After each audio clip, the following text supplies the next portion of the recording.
Do you expect Matt Rhule to be the head coach of Penn State, even as he's got a top 25 Nebraska right where it's supposed to be? And just what could Matt Rhule have said to squelch this that, well, he didn't. What's up, kinfolk? It's RJ Young. I am not on the stat mill. If this is your first time watching Adapt and Respond, thank you for joining us here. We talk college football year round. If you're into that, go ahead and hit that subscribe button, like this video, and answer the question in the comments below.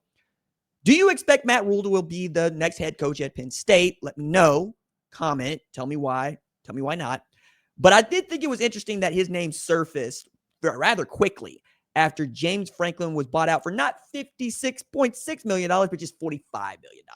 Good Lord. As we are entering a moment in college football where it doesn't feel like we've been here before, where we've seen the number of coaches in high-profile gigs and gigs we don't expect them to be ousted from during the middle of the season get exactly that. And athletic departments, not universities, not donors, are coming up with the funds to do this, which is also informing a little bit more of just how deep the pockets go here.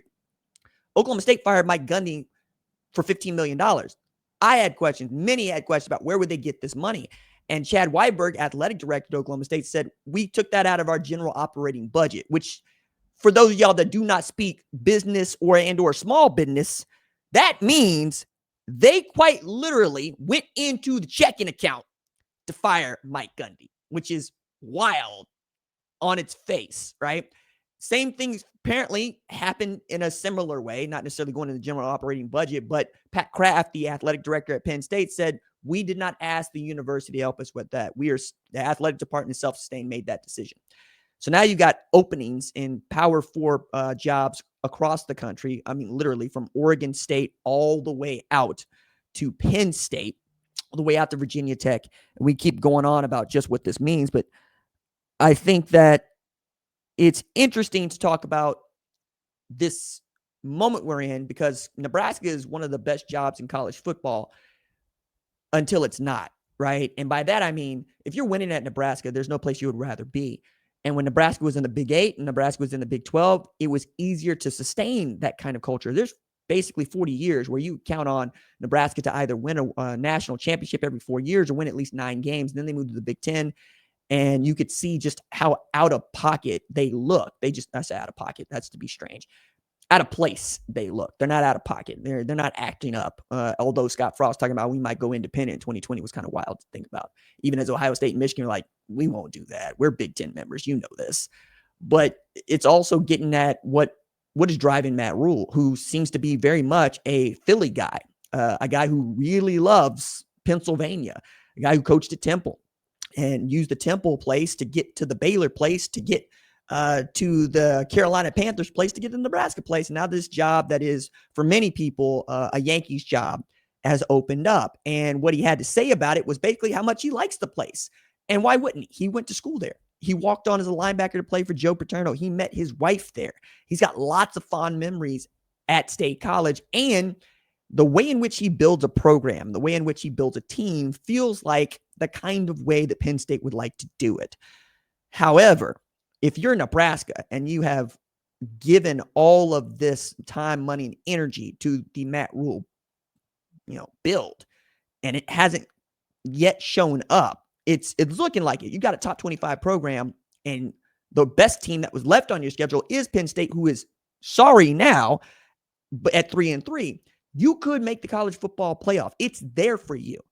And if you make the college football playoff at Nebraska, I don't think that there's a program in the Big Ten that's going to love you as much.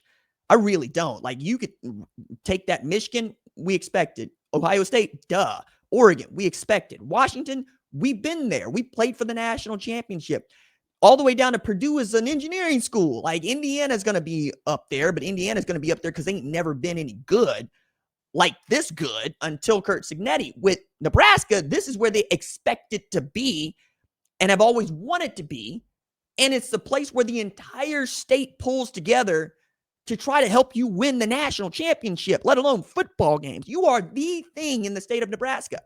So you better really want to go home to build that place back up. Now, I also think that when we're talking about what you have at your disposal and what you can recruit from, it's a little bit different at Penn State because your proximity to great players is just there.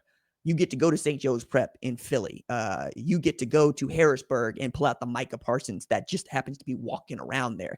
You will not want for players at Penn State ever, in the way that it seems that they have won it for players at Nebraska for one reason or another. At one point, they couldn't even get the best players in Nebraska to go to the University of Nebraska, which, I empathize. There are lots of players that I believe were the best in Oklahoma that went to places like Michigan, Dax Hill, or Alabama, Josh Jacobs.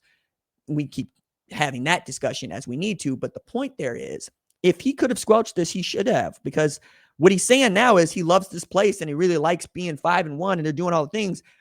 But maybe you're trying to play for a raise, perhaps, or a higher buyout. Although when the buyouts have been what they have been, everybody can get bought out. Like, the way I put it is, this is not necessarily the cost that you think it is. So let's say with James Franklin and Mike Gundy, $45 million, 15, that's $70 million that was spent collectively by Oklahoma State and Penn State to fire their head coaches. Remember that in 2023, November 2023, A&M decided to fire Jimbo Fisher and pay him $76 million to go away. In 2025, they are 6-0 and the number 4 team in the country. They have allowed just 2 third down conversions in 33 attempts in SEC play. Marcel Reed is slinging that rock, and they look like threatening to win their first SEC championship and to make their first college football playoff. If that is what you are paying $76 million for, then you're getting your money's worth. And if you can pay 45 to get there in 2 years or 15 to get there in 2 years, you should go ahead and do that. And I think that is the calculated risk that we should see it to be from Penn State and from Oklahoma State, who have decided to pull the ripcord on this thing quick, fast, and in a hurry so that they can get a jump on what they want and how they're going to make the most important head coaching hire of their lifetime. If you fired a coach this year, the year that revenue sharing came online, and is doing business with name, image, and likeness, and you have to manage the transfer portal with immediate eligibility in and out, you are entering a space that no college football coach has ever had to navigate until right now. And you're going to do it with a guy who's brand new to your program, who's brand new to your fans, and who has to, on the surface, absolutely know his X's and O's, but also be a willing and capable chief executive officer of football. That's the head coach job today.